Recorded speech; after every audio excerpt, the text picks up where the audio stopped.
பலித லாபாய கர்மக்கியம் தன்ன புத்தியத்தை. ஏன் சுவாமி என்ன கஷ்டம், இவ்வளோ பண்டிதராக இருக்கிறவங்களுக்கு என்ன இந்த கஷ்டம்? கஷ்டம் இவ்வளோதான். கிம் தம்பதிம் இது ப்ரூயாம் உதாஹோ தம்பதி இது. தம்பத்தின்னு துவச்சணும்னு சொல்கிறார் பாணினி. ஆனால் நான் நினைக்கிற தெய்வம் தம்பதி இல்லை, அர்த்தநாரீஸ்வரன். தம்பத்தியம்னு ஏகவச்சனம் சொல்லக்கூடாதுன்றார். சித்தாந்தப்படி சொன்னால் தம்பத்தியம்னு சொல்லணும். சப்தம் சரியாகணுமானா தம்பத்தின்னு சொல்லணும். விஷ்டாதித்தோட போடுவாப்போ அது பயம் எனக்கு. நாம் சொன்னோம் அந்த திவ்ய தம்பதி, அதுதான் சொல்கிறார். இதுக்கு சமமாக இன்னொரு துந்தும் இல்லை. ஒருத்தன் தன் தேவத்தையை நினச்சிருந்தான்னா கூட துந்துமாக சொல்ல முடியல, அர்த்தநாரீஸ்வரமாக சொல்கிறேன்னா. வாகர்த்தாயோ சம்பிருக்தவன் அவன் சொல்கிறது என்ன பண்ணிட்டான், இவா இருக்கா இப்போ போட்டிருக்க பார்வதி பரமேஸ்வரன் இப்போ இருக்க புஸ்தகம். அந்த மாதிரி ஒரு பழைய புஸ்தகம் ஒன்று இருக்குது, கிரந்தத்தில் இருக்க ரகுவம்ச புஸ்தகம், ஒரு 180 வருஷத்துக்கு முதல்ல போட்டது. அதில் ஸ்லோகமே வாகர்த்தாயோ சம்பிருக்தவ் வாகர்த்த பிரதிபத்தையே ஜெகத பிதரோ வந்தே ஜானகி ரகுநாயகோ. இதுதான் பிராச்சீன ஸ்லோகம். காளிதாசன் எழுதுறதுல ஜெகத பிதரோ வந்தே ஜானகி ரகுநாயகம். சாமி சொல்ல போகிறது ரகுவம்சம், அதனால் ஒத்து போகிறது அவன் சொன்னது. பாரதி பரமேஸ்வரனுக்கு என்ன இங்கே பிரசக்தி? குமார சம்பவத்தை சொன்னால் ஒன்றா ஒத்துக்கலாம், இங்கே ரகுவம்சம் சொல்ல போகிறேன்னு என்னது இருந்ததே இப்படி மாற்றினேன். அப்போ தகராறு கிடையாது. என்ன கஷ்டம்னா, முதல்ல மல்லிநாதன் போல பெரிய சாஸ்திர வியாக்கியாத்தாக்கள் கூட தலையை கவுந்துண்ட சுவாமி எதையோ பண்ணிட்டானா சமாசம் சொல்கிறது கஷ்டம், விவேச்சனம் வராது. பார்வதி பரமேஸ்வரம்னு சொன்னால் நீ அதனாலே சொன்னால் சொல்கிறதெல்லாம் விவேச்சனம் ஒத்துக்க. ஏகவச்சனம் சொல்லலை, தம்பதி சப்தம் ஏகவச்சனம் சொல்லக்கூடாது. வேதத்தில் கூட தம்பதி இது தம்பதின்னு பிரகிஷம் இது, அதுக்கு உடனே விவேச்சனம் உண்டு, இதுகரணம் பண்ணியாகணும்னு. அதனால் இவர் இதுக்கு ஒப்பான இன்னொரு சொந்தம் கிடையாது லோகத்தில். ஒருத்தன் நினச்சிருந்தானா கூட பிரயோகிக்க முடியாது. அதனால் பட்டர் சொன்னது, இதனால் பெருமாள் பிராட்டி இருவருமே ஜெகத்துக்கு காரணமானவர்கள் என்பது இதனால் கூறப்பட்டது. இதுக்கு மேலே பகவானுக்கு சொல்கிறது ஈசானோ பூத பவ்யஸ்ய ஈஸ்வர சர்வபூதானாம் சொன்ன மாதிரி தாயாருக்கும் ஈஸ்வரிக்கும் சர்வபூதானாம் அப்படின்னு சொல்லிருந்துருக்கு. இதுக்கப்புறம் ஒரு சுத்தி வாக்கியம் மகாபிளயத்தில் என்ன இருந்தது அப்படின்னு கேள்வி கேட்டுண்டு, நாசதாசீன் நோ சதாசி ததானி சத்தும் இருக்கல அசத்தும் இருக்கல, நாசி ரஜ ரஜஸ் இல்லை தமஸ் இல்லை, அதனால் பிரகிருதி இல்லை அப்படின்னு. நோ வியோமா பரோயத்து, ஆகாசமும் கிடையாது அந்த சமயத்தில். அப்போது என்னதான் இருந்தது? கிமாவரீஹா குஹகஸ்ய சர்மன்னு அம்ப கிமாசி கஹனங்க பீரம். நிறைய கேள்வி கேட்டு சுற்றி என்னதான் இருந்தது? ஒன்றுமே இல்லைன்னு சொன்னான். தம ஆசி தமசா கூடமக்ரே பிரகேதம், ஒரே இருட்டாக இருந்தது சுவாமி. அது எதுவாக இருந்தால் கூட ஒன்றும் தெரியல, ஒரே இருட்டாக. தம ஆசி தமசா கூடம் அக்ரே பிரகேதம் சலிலகம் சர்வமாயுதம். சலிலம்னு சொன்னால் அசைஞ்சுன்னு இருக்கிறதுன்னு அர்த்தம். சலிலம்னு ஜலம்னே அர்த்தம் இல்லை, அசையிறது. ஏன்னா ஆபோவா இதமக்ரே சலிலமாசியத்துன்னு இருக்கு. ஆபா சலிலமாசியத்துன்னு என்ன அர்த்தம்? ஆபா செல்ல பரியாயமாக சொல்லிவிட்டான். இந்த ஃப்ளூயிட் அப்படின்னு சொல்கிறோம்ல, பிளாஸ்டிக்காக இருக்குது, எலாஸ்டிக்காக ஃப்ளூயிடாக இருக்குது, அதுக்கு சலிலம்னு. எல்லாம் அங்கங்கே அப்படியே என்னதுன்னு தெரியாது, பிடிபடாத இருந்தது. வெளிச்சம் இல்லை, ஒரே இருட்டாக இருந்தோட என்னதுன்னு தெரியல அப்படின்னு சொல்லிவிட்டு. சரி, அந்த சமயத்தில் ஒன்றே ஒன்று இருந்தது. அங்கே வாக்கியம் ஆனீத வாத்தக்கு ஸ்வதயா ததேகம் தஸ்மாத் தானியன்ன பரக்கிஞ்சனாச. ஒன்றே ஒன்று இருந்தது, அதை தவிர எதுவும் இருக்குல்ல. அது தான் மூச்சு விட்டு இருந்ததுன்னு அர்த்தம். பொதுவாக ஆனீத் அப்படின்ற சப்தத்துக்கு அனனம் அப்படின்னு சொன்னால் பிராண அபான வியானம் உதாரணம் எல்லாத்தையும் அனதாத்துவுக்கு சுவாசிக்கிறதுன்னு அர்த்தம். அனஸ்வாசனேன்னு தாத்து ஆனீத் அப்படின்னு. ஆனால் காற்று கிடையாதுன்னு முதல்ல சொல்லுங்க. காற்றே இல்லாத இருக்கிறதுனால சுவாசிக்கிறதுனா நம்ம போல் சுவாசிக்கணும்னு இல்லைன்னு அர்த்தம், இருந்ததுன்னு அர்த்தம். ஒருத்தர் இருக்கான்னா எப்படி சொல்கிறதுன்னா மூக்கு தொட்டு பாருங்க. மூச்சு இருந்தால் இருக்கான்னு அர்த்தம், இல்லாந்தா இல்லைன்னு அர்த்தம். இருக்கான்ற அர்த்தத்தில் கூட ஆனீத்துன்னு சொல்லலாம். பிரம்மத்தை ஒன்றே ஒன்று தான் இருந்தது, ஆனீத் அவாத்தம். கூடவே காற்று இருக்கலன்னு, அதனால் இந்த காற்றை சொல்லலை, மூச்சு காற்றை சொல்லலை. சுத்தியே என்ன பண்ணி கொடுத்து அவாத்தம் ஆனீத் அப்படின்னு சொல்லுது. இந்த ஆனீத் பிரம்மத்தை சொல்லுன்றதுக்கு கோஹ்யவான்யாத் கப்ராண்யாத் தேசாகாசானம் தோனஸ்யாத், பிரம்மத்துக்கே அனனம் பிராணனம் பண்ணுறவன்னு சொல்லிருக்கு. பிரம்மம் மற்றவாளுக்கெல்லாம் உயிர்ப்பிக்கிறது, சரீரத்தை புகுந்துண்டு ஆத்மாவை புகுத்தி அவன் ஜீவிக்க முடியா பண்ணுறது, இந்த சக்தி அதுக்கு இருக்கு. அது தான் இருந்தது அந்த சமயத்தில், அது ஒன்று தான் இருந்தது. ததேக்கம் ஆசீத் ஆனீத் அவாத்தம் ததேக்கம். அங்கே கூட ஒரு பதம் இருக்கு, ஸ்வதயா ததேக்கம். ஸ்வதான்றது தாயார், இதுதான் வேண்டியது. அதாவது இது ஸ்ருதிகளில் கேட்ட மகாபிரளயத்தில் என்ன இருந்தது? சிருஷ்டிக்கு முதல்ல தாயாரோடு கூட பெருமாள் இருந்தார். அதை தவிர யாரும் தஸ்மாத்த அந்நியத்தை ந பரக்கிஞ்சனாச. அப்போ திவ்ய தம்பதிகளை தவிர யாரும் இருக்கலை மகாபிரளயத்தை. அது ஒன்று தான் இருந்துட்டு இருந்தது. ஆனீத் அவாத்தம் ஸ்வதயா ததேகம். இங்கு ஸ்வதா என்ற சப்தம் பிராட்டியை குறிக்கிறது. அதுக்கு கேள்வி பாஷிகாரர் ஸ்ரீபாஷ்யத்தில் பிராணானுத்வாதிகரணத்தை இது எடுத்துருக்காரு. நரசிங்கர் காட்டுறார். ஸ்ரீபாஷ்யத்தில் 2வது அத்தியாயத்தில் 4வது பாதத்தில் 3வது அதிகரணம் பிராணானுத்வாதிகரணம். இந்த அதிகரணத்தில் சிரேஷ்டச்சா என்ற 2வதான சூத்திரத்தில் முக்கிய பிராணனுக்கு உற்பத்தி உண்டு என்று ஸ்தாபிக்கப்பட்டுள்ளது. அந்த பிராணனை சொல்லலேன்னு அவனுக்கு அப்புறமா அந்த பிராணனுக்கு சிருஷ்டி உண்டு. இது மகாபிரளயத்தை சொல்கிறது. அதனால் இது அதை சொல்லலேன்றதுக்காக பிராணனுக்கு உற்பத்தி உண்டுன்ற சித்தாந்தம். இந்த பிரம்மத்தை பிராணனாக சொல்லலை. அதனால் அவாத்தம் ஆனீர். இதற்கு உற்பத்தி கிடையாது. இது நித்தியம். உலகம் அனைத்தும் அழிந்த போதும் இந்த முக்கிய பிராணன் மட்டும் பிரளய காலத்திலும் தனித்து இருக்கிறது.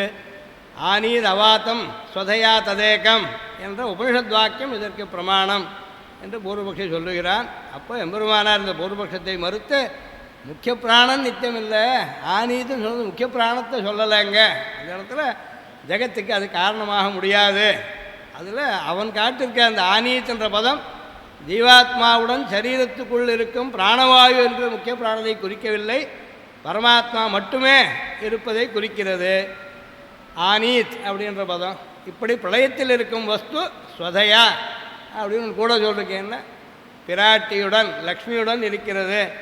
ஆக காற்று முதலாக ஏதும் இல்லாத பழைய காலத்தில் கூட எம்பெருமான் பிராட்டியுடன் கூட ஒருவனாக அப்போ தான் ஒன்றுடையால் திருமணம் தானுமாகி ஒரு நினைவால் என்ன அப்படின்னு சொல்ல முடியும். அவன்தான் உலகுக்கு காரணம். அங்கே சுதுப்பிரகாசிக்கையில் ஸ்பஷ்டமாகவே இருக்குது.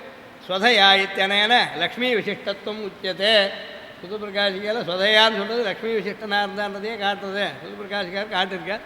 அதனால் பழைய காலத்தில் எம்பெருமான் லக்ஷ்மியுடன் இருக்கிறான் அப்படின்னு சொல்லியிருக்கு. இதில் காரணத்தை குறிக்கிற வாக்கியம் இது. இந்த இடத்துல என்ன சொல்கிறது? எதுவுமே இருக்கலை, இது ஒன்று தான் இருந்தது. அப்புறம் காமஸ்தத கிரேசமவர்த்தாதே மனசோரேதப்ப சமயதாசீத். அதுக்கு ஒரு சங்கல்பம் ஏற்பட்டது, சிருஷ்டிக்கணும்னு தோணியது. அப்புறம் எல்லாத்தையும் சோகாமித பகுஷாம் பிரஜாய காரணத்தை குறிக்கிற இடத்துல தாயாரும் கூட இருந்தான்னு சொல்கிறதால் தாயாருக்கும் காரணத்தும் உண்டு அப்படின்னு இதுக்காக இந்த வாக்கியம் எடுத்தது காரணமே. காரணத்துவ வாச்சகமான ஸ்ருதி வாக்கியத்தில் தாயாரும் இருக்கிறதாக ஸ்ருதியில் சொல்லிருந்து இருக்கேன். அதுக்காக தான் ஸ்ரீசூக்த பாஷ்யத்தில் நஞ்சியர் பாஷ்யம் பண்ணும்போது முதல்ல ஸ்ரீசூக்தத்தை எடுத்துக்கல. முதல்ல வாக் சூக்தம் எடுத்துட்டார், அதித்தி சூக்தம் எடுத்துட்டார், சத்தா சூக்தம் எடுத்துட்டார், மேதா சூக்தம் எடுத்துட்டார். இதுக்கெல்லாம் வியாக்கியானம் பண்ணுறார். இந்த சப்தங்கள்லாம் தாயாரை குறிக்கிறதுன்னு சொல்லிவிட்டு அதில் சந்தேகம் இருக்கலாம் யாருக்காவது. ஸ்ரீசூக்தத்து யாருக்குமே சந்தேகம் கிடையாது யாரை குறிக்கிறதுன்னு அப்படின்னு சொல்கிறேன். அவரா இதெல்லாம் ஏன் சொன்னேன் அப்படின்னா அதிலெல்லாம் எவனுக்காவது சந்தேகம் இருக்கலாம், அங்கேயாவது அந்த சந்தேகத்தை போக்கிறதுக்கு வழி சொல்லணும் நான் சொல்லியிருக்கேன். இங்கே சந்தேகம் கிடையாது. ஆனால் இது விவரிக்கணும். விவரிக்க வேண்டியது எதுக்காகன்னா அவ்வளோ சரண்யல் இருந்தாலும் விவரிக்கணும்னு தான் பத்மநேவியும் சரணமகம் பிரபத்தியே அப்படின்னு சொல்கிறதுனால சரண்யல்ன்றதுக்காக குணத்தை தெரிஞ்சுக்கிறதுக்காக விவரிக்கிறேன் அப்படின்னு காட்டிருக்கேன். அதனால் இந்த ஸ்வதா சப்தத்தை அங்கே எடுக்கிறார். ஸ்வதாத்வம் லோகபாவனி அப்படின்னு ஒரு தாயாருடைய சஹஸ்ரநாமத்தையே திருநாமாவே கூட ஸ்வதா அப்படின்னு சப்தம் தாயாரை குறிக்கிறதா இருக்கு. அதனால் இது சித்தாந்தத்தில் பல பூர்வாச்சாரியர்கள் காட்டின அர்த்தங்களை வச்சுட்டு இதில் இதெல்லாம் எழுதி கழிச்சுங்க. நாம் உபய கலையாரம் நாம் சில பேர் பாஷிக்காரர் ஒத்துக்காத இடத்துல உபய கலையாரம் கஷ்டப்படுறோம். அதில் வித்தியாசம் சொல்கிறவாள் ஒரு கலையாக இன்னொருத்தர் கலையாக கஷ்டப்படுறான். இதில் ஒரு சம்பிரதாயத்திலே ஒருத்தர் இன்னொருத்தரோடு சண்டை போடுறா, இப்படி கஷ்டம் இருக்குன்னு எழுதியிருக்கேன். அது இருக்கட்டும். சில பேர் சொல்கிறத பதில் காதிலே வாங்கிக்காது இருந்துடுறா அப்படின்னு அது வருது. ஆனீத வாத்தம் அப்படின்னு ஜெகத்காரணத்துவம் உண்டு என்று கிடைக்கிறது என்பதால் மட்டும் அந்த சிலர் திருப்தி அடைய மாட்டார்கள். அதனால் சொன்னேன் பிரமாணம் இது இருக்குன்னு. நான் ஒத்துக்கலைன்னா அதுக்கு மேலே என்ன பண்ணுறது? அதுக்கு மேலே ஆயுர்பிந்த சம்த இதெல்லாம் எடுத்துகிட்டு வரார். அதில் தாயார் சொல்கிறச்ச தாயார் ஒரு இடத்துல சொல்கிறார், பெருமாள் ஒரு இடத்துல விஷ்ணுசேனர் சொல்கிறார். ரெண்டு இடத்துலையுமே எங்கள் ரெண்டு பேரையும் என்னையும் பெருமாளையும் தனியாகவும் சிலர் சொல்கிறார், சேர்த்தும் சொல்கிறார் சிலர். ஏகதாச்ச த்விதாச்சைவ தைஸ்தைஹி சுத்தியப்தி பாரகைஹி வெபதிஷ்யாவகே சாஸ்திரே தாவாவாம் சர்வ காரணம். நாங்கள் ரெண்டு பேருமே எல்லாத்துக்கும் காரணம். தனியாகவும் சிலர் சொல்கிறா, சேர்த்தும் சிலர் சொல்கிறா அப்படின்னு இது பகவான் ரிஷக்சேனருக்கு சொல்கிறத எம்பெருமான் ரிஷக்சேனருக்கு உபதேசிக்கிறார் அப்படின்றது பல வகைப்பட்ட ஸ்ருதிகளின் பொருள்களை நன்கு அறிந்துள்ள மகான்கள் எம்பெருமானையும் பிராட்டியும் ஒன்றாகவும் கூறுவார்கள், பிரித்தும் தனித்தனியே கூறுவார்கள். இப்படி ஒன்றாகவும் வேறாகவும் கூறப்படும் நாங்கள் இருவருமே சர்வ ஜெகத்துக்கும் காரணமாகிறோம். இதை காட்டின என்ன பண்ணுவாங்க, தவ் ஆவாம் சர்வ காரணம் அப்படின்னு திவ்ய தம்பதிகளே சொன்னா. அவன் எங்கிட்ட வந்து சொல்லேன், அதுக்கும் சுவாமி இடத்த சொல்கிறார். உங்ககிட்ட வந்து சர்வதுனான் பிரதிஜான்னு சொல்ல அர்ஜுனுக்கு தான் சொன்னார். அப்படின்னா என்ன பண்ணுறது அப்படின்னு எங்கிட்ட வந்து சொன்னார். ராமேக சொன்னவன் அப்படின்னு கேட்டால் என்ன பண்ண முடியும்? அப்படி ஆகிடும். இது சுற்றியில் இருக்கிறதெல்லாம் எல்லாருக்குமா இருக்குதுன்னா ஏற்றுக்க வேண்டியது. பிராமணிக்கனாக இருக்கிறதா இருந்தால் ஆட்சேபம் வராது. அதுக்கு மேலே இன்னொரு பிரமாணமும் கேட்டேன். ஸ்ரத்தையாதே ஓதே ஒத்தமஷ்ணுதே, இது ஒரு மந்திரம். தேவனை ஆறுறதுக்கு ஸ்ரத்தை வேண்டியது. இந்த ஸ்ரத்தாது தாயாரை குறிக்கிறது. அதுக்கு தான் ஸ்ரத்தா சூக்கத்தையும் வியாக்கியானம் பண்ணார் நஞ்சியர். இங்கே அதேவகா என்று பதம் பிரித்து கூறுவர் அப்படின்னு ஐசங்கர் காட்டிருக்கேன். ஸ்ரத்தையாதே ஓதே ஒத்துவம் அதேவகா. முதல்ல தேவனாக இருக்கல, ஸ்ரத்தையோடு சேர்ந்ததுனால தேவன் ஆனான் அப்படின்னு அப்படி சொல்ல வேண்டாம். பட்டவாசகர் பாஷத்தில் ஸ்ரத்தையா தேவோ தேவத்துவமஸ்துதேன்னு தான் இருக்கணும். அதேவான்னு பிரிக்காது போட்டால் சொரம் மாறி இருக்கும். அதனால் இது சரிதான் அப்படின்னு சொல்லிவிட்டு இப்போ ஒரு கேள்வி வரலாம். தாயாரோட சேரத்துக்கு முதல்ல அதேவனாக இருந்தான் அப்படி ஒரு தசை கூட உண்டா பெருமாளுக்கு? அதேவனாக இருந்து அப்புறம் தேவன் ஆனான்னு சொல்லலாமா? அதில் அப்படி இருந்தால் கூட தான் எடுத்துக்கிடும். இவன் நித்தியமாக இருக்கிறதுனால இவா ரெண்டு பேருக்கும் சத்தா யோகத்துக்கு முதல்லேன்னு ஒரு காலம் இருந்தால் அப்பா அதேவராக இருந்தாலும் சொல்லலாம். அதுவும் கிடையாதுனாலும் இதுவும் கிடையாது அப்படின்னு ஒரு முதல் அப்படின்னு சொல்லிட்டு போனேன். அதுதான் அப்புறம் மேலே அவர் திருப்பதி சுவாமி எடுத்து வியாக்கியானம் பண்ணுறாருன்னு காட்டுறாரு. ரத்தபேட்டிகா வியாக்கியானத்தை நியாயதாஞ்சன வியாக்கியானத்தை சொல்கிறது. சுவாமியை ஒருத்தருக்கு பத்னின்னு சொன்னால் ஒரு 20 வயசு பொண்ணுக்கு 25 வயசு பையனுக்கு கல்யாணம் ஆறு. அப்புறம் பத்னின்னு ஆறான். அது மட்டும் அவள் ஒருத்தருக்கு பத்னி இல்லையோ? அது மாதிரி ஒரு நாள் விராட்டுக்கு இந்த கல்யாணம் ஆகிறதுக்கு முதல்ல இவா ரெண்டு பேருக்கும் அந்த சம்மந்தம் இல்லையோன்னு கேட்டான். இந்த கேள்வியே தப்பு சுவாமி, ரெண்டு பேருமே நித்தியானாக இருக்கிறது தானே பதில் சொல்லி ஆனோம். அதனால் இங்கேயும் அதே பதில். ஸ்ரத்தையா அதேவா இருந்தான்னா தேவா இருந்தான். பெருமாள் என்ன நினைக்கிறார், திருவில்லா தேவரை தேரேன்மின் தேவு அப்படின்னு சொன்னால் பெருமாள் கூட திரு கூட இல்லைன்னா சேவிக்கக்கூடாது அப்படின்னு ஒரு அர்த்தம் சொல்லலாம். சொன்னால் என்ன கஷ்டம் வரும்னா திருப்பதியில் ஒரு நாள் சேவிக்கலாமா கூடாதான்னு கேள்வி வரும். திருப்பதியில் தயாதந்தி கிடையாது. அவரோ வாசிக்கார் பிரம்மணி சீனிவாசே அப்படின்னு சொல்லிட்டு போட்டேன். அந்த பெருமாளை தான் பரபிரம்மம்னு சொன்னார். சீனிவாசன் பேர் இருக்கு அவருக்கு. மார்பில் இருக்கான்றது சரிதான். திருச்சானூரில் போனால் பெருமாள் இருக்கார். கல்யாண சீனிவாசன்கிட்ட இருக்கான்றது சரி. குருவாகரில் சேவிக்கதா வேண்டாமா? பன்றைபுரத்துக்கு போகிறான் பாண்டவங்க தாயார் கூட இல்லாமல் தான் என்ன பண்ண. அதில் திருவில்லா தேவர்னா யாருக்கு திரு இல்லையோ அது திரு கூட இல்லையோன்றது வேறு. திரு பெருமாளுக்கு உண்டு, கூட இல்லையோ. கிருஷ்ணந்தேல தாயார் இருக்கலை, லங்கையில் பெருமாள் இருக்கலை. இதெல்லாம் சொன்னால் லாபம் இல்லை. அவதார காலத்தில் அபிநயிக்கிறது பெருமாள் இன்றைக்குமே லங்கைக்கு போகல. நான் வனவாசம் பண்ணிட்டுருக்கேன்டா, நகரத்துக்கு போகக்கூடாது, அவனுக்கு பட்டாபிஷேகம் பண்ணால் விபீஷனுக்குன்னு சொன்னால் அதான் கூட தம்பி இருக்கானே அப்படி நீ போன நகரத்துக்கு போகிறது. சுக்ரீவ இதுக்கும் பட்டாபிஷேகத்தும் லக்ஷ்மணன் தான் அனுப்பிச்சா. அங்கேயும் உள்ளே இருந்து சண்டை போடுறான் மறைஞ்சுண்டு இந்திரஜித்துன்னு சொன்னால் நீ தான் போ அப்படின்னு விட்டார். நகர பிரவேசம் பண்ணுறதில்லேன்னு பெருமாள் இருக்குச்சேன். அதனால நஷ்டம் என்ன? சீதை இங்கே இருக்கவே இல்லை. வாலி ஊனா செத்தான்னு வெங்கடாதுரி சொன்னேன். அவன் ஒருவேளை கிருஷ்ணதேவி தாயார் வந்துருந்தால் வாலி செத்துருக்கவே வேண்டாம், ராவணன் ஜாகாது கூட வந்துருந்து. வாலின்ற வயசுனால சீதை அபகரிக்காதையோ அபரிச்சுமா திருப்பியோ கொடுத்துட்டு இருந்திருக்கலாம். அதெல்லாம் விஷயம். அப்போ என்ன ஆகுது, ஸ்ரத்தையா அதேவா தேவத்துவம் அஸ்துதேன்றதை கூட அர்த்தம் என்னடான்னா தேவத்துவம் சித்திக்கிறதுக்கு இதுக்கு ஒரு அழகான பதில் ஒன்று உண்டு. வேதத்திலேயே தத்தோவா இந்திரோ பவத்து அப்படின்னு ஒரு வாக்கியம் இருக்குது. தத்தோவா இந்திரோ பவத்து வாக்கியத்துக்கு என்ன அர்த்தம்னா அதற்கப்புறம் இந்திரன் இந்திரத்துவத்தை அடைந்தான். முதல்ல என்னவா இருந்தான் சுவாமி? முதல்ல இந்திரன் தான் பேர். இந்திரன் இந்திரத்துவம் அஸ்துதேன்னு சொன்னான். அப்பா அம்மா பேர் வச்சுட்டா இந்திரன் ஒருத்தங்க இந்திரன் ஆயிடுவானான்னு அவன் காரியத்தால் இந்திரத்துவத்தை சாதிச்சுட்டான்னு சொன்னால் பேர் அன்வர்த்தமாச்சுன்னு சொல்லணும். அந்த மாதிரி பகவானுக்கு தேவகான்ற பேர் எப்படா அன்வர்த்தமாகுதுன்னா தேவ ஸ்ரீமான். சுவாமி எல்லா இடத்துலையும் அந்த ஸ்ரீமானாக இருக்கிறதுனால தேவத்துவமானது அன்வர்த்தமானது பயன்படுறது அப்படின்னு அர்த்தம். அதனால் தப்பு இல்லை. தேவனாயிருக்கும் தன்மையை பிராட்டியினால் பெறுகிறான் எம்பெருமான். என்ன தேவத்துவம் அப்படின்னா திவு கிரீடாயாம்னு தாத்து உலகத்தை முழுக்க இன்புறுமும் விளையாட்டுடையான். அந்த விளையாட்டுக்கு சப்தலோகி கிரகஸ்தான்ற பகவானுக்கு இந்த விளையாட்டு ரசிக்கணுமா இருந்தால் தாயார் இல்லாமல் தான் ரசிக்காது. புறத்தாழ்வம் ஸ்பஷ்டமாக காட்டினார். அவள் இல்லாது போனா யஸ்யா வீக்ஷ முகம் தது இங்கித பராதீனோ விதத்தே கிலம் கிரீடேயங்கலும் நான் அந்நியதாசிய ரசதாசியாத் ஐக்கரஸ்யாத் தயா. கிரீடையே ஆகாது இது தாயார் கூட இல்லாது போனா. அதனால் தேவத்துவம் அஷ்டுதேன்னு தப்பு ஒன்றும் இல்லை, எப்பவுமே இருக்கிறதுனால அதை பற்றி ஆட்சேபம் இல்லை. இந்த பிரமாணத்தினாலேயும் ரெண்டு பேரும் சேர்ந்து விளையாட்டில் என்ன செய்கிறதுன்னு உண்டும் உமிழ்ந்தும் கடந்தும் இடந்தும் கிடந்தும் நின்னும் கொண்டகோலத்தோடு வீத்திருந்தும் மனங்கூடியும் கண்டவாத்தால் தனதே உலகன நின்னான். அதுதான் இது. அதனால் எது வேணாலும் ரெண்டு பேருமா சேர்ந்து பண்ணுறா. அதனால் ரெண்டு பேரையும் ஒத்துக்காத வழி இல்லை. என்ன விளையாடலை பெறுகிறான்? உலகம் யாவையும் தாம் உளவாக்கலும் நிலை பெறுத்தலும் நீக்கலும் சுவாமியுடைய பங்கு. அதனால் அழகிலா எண்ண முடியாத பற்பல தெரு விளையாடல்களை புரிகிறான். அதாவது பிராட்டியுடன் கூட இருந்து கொண்டு ஜெகத்தை சிருஷ்டித்தல் ரட்சித்தல் சம்ஹரித்தல் முதலான விளையாடல்களை செய்கிறான். அதனால் ஜெகத் சிட்டியிலெல்லாம் கூட ரெண்டு பேரும் தாவாவாம் சர்வ காரணம் அப்படின்னு சொன்னது சரி, ஆனியதவாத்தும் சதையா ததேகமும் சரி, சத்தையா தேவோ தேவத்துவம் அஷ்டுதே அப்படின்றது சரி. இதுக்கு மேலே இந்த ஸ்வதா சப்தத்துக்காக சுதாத்வம் லோக பாவனி அப்படின்றது லக்ஷ்மி சஹஸ்ரநாமத்தில் இருக்குது. அதனால் பராசரர் தான் புராண ரத்னமாகி விஷ்ணு புராணத்தில் தான் சொல்லிருக்கிறத சுவாமி எடுத்து காட்டியிருக்கார் அப்படின்னு. இது மேலே இந்த கரூர் சுவாமி அப்படின்னு மைசூரில் இருந்த வரகால சுவாமின்ற காலட்சேபம் பிரசித்த வித்வான். அவர் சில பிரமாணங்கள் காட்டுறார். பகவான் சிருஷ்டிக்கிறான்னு என்ன பண்ணுறார்? பிரகிருதியை மூல பிரகிருதியை மகத்தாக மாற்றணும், மகத்தை அகங்காரமாக மாற்றணும், அகங்காரத்தை இந்திரியங்களாக பூத்தங்களாக மாற்றணும், தன்மாத்திரங்கள் மூலமாக போதும்.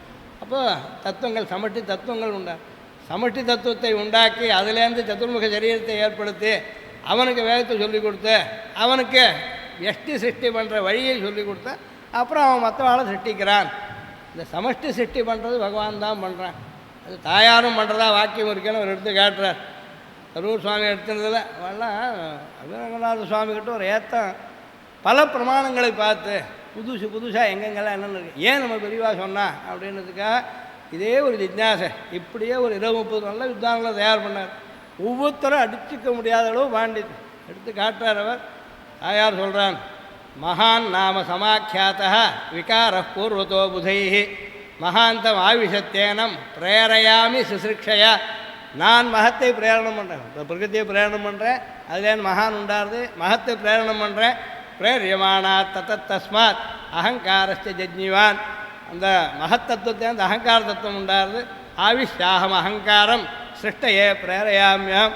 அகங்காரத்தை ஆவேசித்தே நான் சிருஷ்டி பிரேரணம் பண்ணுறேன். ச பபூவத் யதா பூர்வம் குணம் யதிகராத் ததா. அப்புறம் சாத்விக ராஜ தாமச பேதத்தை அடைகிறது, அதுலேருந்து இந்திரியங்கள் பூத்தங்கள்லாம் உண்டாருது. இது பிராட்டி அருள் செய்த வாக்கு. இதில் வரும் அகம் நான் என்ற சொல் பிராட்டியை குறிப்பதாகும். பிராட்டி என்ன சொல்கிறான்னா, முதலில் பிரகிருதியிலிருந்து பிறந்த விகாரம் மகான் என்று பண்டிதர்களால் கூறப்படுகிறது. சிருஷ்டியின் ஆரம்ப காலத்தில் உலகத்தை சிருஷ்டிக்க வேண்டும் என்ற விருப்பத்தினால் பிரகிருதியை நான் தூண்ட அது மகான் என்ற தத்துவத்தை வியாபிக்கிறது. பிறகு அந்த மகான் என்ற தத்துவத்தை நான் தூண்ட அதில் இருந்த அகங்காரம் என்ற தத்துவம் பிறக்கிறது. அந்த அகங்காரத்துக்குள்ளும் நான் புகுந்து அதை தூண்டிவிட அந்த அகங்காரம் சத்துவம் ரஜஸ்தமஸ் என்று 3 குணங்களின் ஏற்றத்தாழ்வுகளால் சாத்விக அகங்காரம் ராஜசாகங்காரம் தாமசாகங்காரம் என்று 3ஆக ஆகிறது என்று பிராட்டினுடைய திருவாக்கினாலேயே எம்பெருமானுக்கு போலவே அவனுடன் கூடியிருக்கும் தனக்கும் ஜெகத்காரணத்துவம் உண்டு என்று ஸ்பஷ்டமாக தெரிய வருகிறது. இதெல்லாம் பிரமாணங்கள் தேடி எடுத்து காட்டியிருக்கா கூறுவாள் அப்படின்னு. இவனா ஒரு அபிமானத்தினால சொல்லலை, அதிசயோக்தியாக சொல்லலை. இதனால்தான் அவர் கஷ்டப்படுறாரு தீவிர கோஷம். இதெல்லாம் எங்கே கிடக்கு சுவாமி, எந்த ஊர் நீங்கள் மாற்ற முடியல, உங்கள் கையில் கிடைக்கல. எங்களாழ்வான் வியாக்கியானம் சொன்னால் இவன் மாற்றிவிட்டா நாங்கள் மாற்றலை அப்படின்லாம் தொங்கி யாரோ தகராறு பண்ண. மாற்றில் இருந்து ஒரு புஸ்தகம் தெலுங்கில் போட்டது 1910 போட்ட சிவட்டு சித்தியம், அதில் இருக்க அந்த வாக்கியம். அப்புறம் அனங்கராச்சார் போட்டதில் இல்லை, இப்போ அதுதான் அப்புறம் எல்லோரும் உபயோகிச்சுருக்கேன். நாகரத்தில் இல்லைன்றதுனால இல்லைன்னு கிடையாது. இதே வியாக்கியானம் போட்டதில் 2 வாக்கியம் அதிகப்படி இருக்கிறது அவர் எடுத்திருக்கார். எடுத்தது அவர் இஷ்டம், இருக்கிறது இல்லைன்னு சொல்கிறது தப்பு. எடுக்கிறது உங்கள்கிட்ட சுவாமி எனக்கு வேதமே பிடிக்கலன்னா அவன் வேதம் கிடையாதுன்னு சொல்லிட்டு போடலாம். அது இல்லாத போடுவான்னு இருக்கா ஒருத்தர் காட்டினா அப்புறம் என்ன பண்ணுறது. அதனால் இந்த மாதிரி வாழலாம் எடுத்து காட்டுருந்துருக்கேன். இந்த வாக்கியம் இருக்குது, தாயார் சொல்கிறது இதே. அதனால் ஆனீதவாதம் அப்படி இது இவ்விஷயம் ரத்னபேட்டிகை என்கிற நியாய சித்தாந்தன வியாக்கியானத்தில் ஸ்ரீமத் திருப்புரி சுவாமியும் சாரபோதினி வியாக்கியானத்தில் இதிமேட்டேஷங்கரும் அருளியுள்ளார்கள். அவர் சொன்னதை இவாளும் அனுபவித்திருக்கா உண்டு இதுன்றது கிரந்தத்தில் இருக்கே அப்படின்னு ஐஷங்கர் எடுத்து காட்டுறேன். அதனால் ஆனீதவாதம் அப்படின்னு சொன்னதுக்கு அர்த்தம் லக்ஷ்மியோட கூட இருக்க பகவான் தான். இதுக்கு மேலே ஒரு ஐதிஹ்யம் ஒன்று காட்டுறார் ஐஷங்கர். நடாதுரம்மாள் எங்களாழ்வான்கிட்ட போய் ஆனால் பிள்ளானை போய் கேட்டார். நடாதுரம்மாள் போய் பிள்ளானை கேட்டார். என்னான்னு கேட்டார்னா, அறிவாச்சான் பிள்ளை வியாக்கியானத்தில் ஈஷத்வத்கருணா நிரீக்ஷண சுதான்ற ஸ்லோக வியாக்கியானத்தில் அவர் அந்த ஐதிஹ்யத்தை சொல்கிறார். பிராட்டிக்க ஜெகத் காரணத்துவத்திலே அன்வயம் உண்டோ என்று நடாதுரம்மாள் பிள்ளானை கேட்க அவர் எழுதுறது ஆவதன் என்ன சுவாமி பூஷா அப்படி கேள்வி கேட்குறீங்க, வருஷத்தில் சந்தேகம் உண்டோ அப்படின்னு ஆச்சாரியன் சொன்னார் நடாதுரம்மாளுக்கு. அப்போ அவர் ஒரு பிரமாணம் காட்டுறார். ஆவாபியாம் கர்மாணி கர்த்தவியானி பிரஜாச்ச உத்பாதயித்தவியாக, நாம் இருவரும் சேர்ந்து கர்மாக்களை செய்வோம், பிரஜைகளையும் உண்டு பண்ணுவோம் என்றென்றோ இருப்பது. இவள் சகதர்மச்சாரணி என்னோ, அதாவது கல்யாணத்தில் இந்த சங்கல்பம் இருக்குது, விவாகத்துக்கு சங்கல்பம். ஆவாபியாம் கர்மாணி கர்த்தவியானி பிரஜாஸ்து உத்பாதயித்தவியாக, இதுதான் கிரகஸ்தாசிரமத்துக்கு ஏற்பட்ட அந்த ஆசிரம தர்மம். இது சகதர்மச்சாரணியாச்சே தாயார், இதானே சங்கல்பம், ஏன் சந்தேகம் வருவனுக்கு அப்படின்னு நடாதுரம்மாளுக்கு பிள்ளான் பதில் சொன்னார் அப்படின்னு அவர் எழுதியிருக்கார். அதில் ஐஷங்கர் இங்கே இதே இப்படி ஜெகத் காரணத்தில் அன்வயம் உண்டோன்றதை இன்னொரு வியாக்கியாக்காரர் கூட காட்டிருக்காங்க. நாயனாராச்சான் பிள்ளை என்பவரும் இதே ஐதிஹ்யத்தை எடுத்து காட்டியிருக்காரு. ஐஷங்கர் அதையும் சொல்லிருந்துருக்கேன். இவர் ரெண்டு பேரும் இதையே எடுத்து சொல்லிருக்கா. ஆவாபியாம் கர்மாணி கர்த்தவியானி பிரஜாஸ்து உத்பாதித்தவியான். இது இந்த வாக்கியம் விவாக பிரகரணத்திலே உள்ளது அப்படின்னு ஐஷங்கர் எழுதியிருக்கேன். இந்த வாக்கியம் எங்கே இருக்குதுன்னு ஒருத்தன் கேட்டால் விவாக பிரகரணத்தில் இருக்குது. எல்லா தம்பதிகளுமே கல்யாணம் பண்ணிக்கிட்டு இதுதான் சங்கல்பம் பண்ணிக்க வேண்டியது. ரெண்டு பேரும் சேர்ந்து கிரகஸ்தாசிரம தர்ம காரியங்களை பண்ணணும். ஏன்னா மற்ற ஆசிரமங்களுக்கெல்லாம் இதுதான் ஆதாரம். பிரம்மச்சாரியோ வானபிரஸ்தம சன்னியாசியோ பிரம்மச்சாரி சன்னியாசிகளோ பிக்ஷு ஆசிரமிகள் இவனை ஆசிரியிக்கணும். இவன் தான் கர்மாக்களை வைத்திய கர்மா பண்ணால் தான் அவள் ஏற்றுக்க முடியும். இவன் உபாச வைஷ்ணவாதிகள் பண்ணான்னா அவள் அதை ஸ்வீகரிக்க முடியும். அதுக்காக சாஸ்திரிய கர்மாக்களை அனுஷ்டிக்கணும். அதே மாதிரி பிரஜாஸ்தி உத்பாதித்தவியா பிதரணத்தையும் தீர்க்கணும். அதுக்காக பிள்ளைகளையும் பெற்றுக்க வேண்டியது. இதனால் பிராட்டிக்கும் எம்பெருமானைப் போலவே ஜெகத் சிருஷ்டி என்ற காரியத்தில் கர்த்திருவம் காரணத்துவம் உண்டு என்பது ஸ்பஷ்டமாக தெரிகிறது. இந்த ஐதிஹ்யத்துக்கு என்ன அர்த்தம் சொல்வார்களோ தெரியாது பிறர்கள் அப்படின்ற இது என்ன எடுத்துக்கலாம். இதுக்கு மேலே பிராட்டி விஷ்ணு பத்னி என்ற வேதமும் சொல்லுகிறது. பத்னி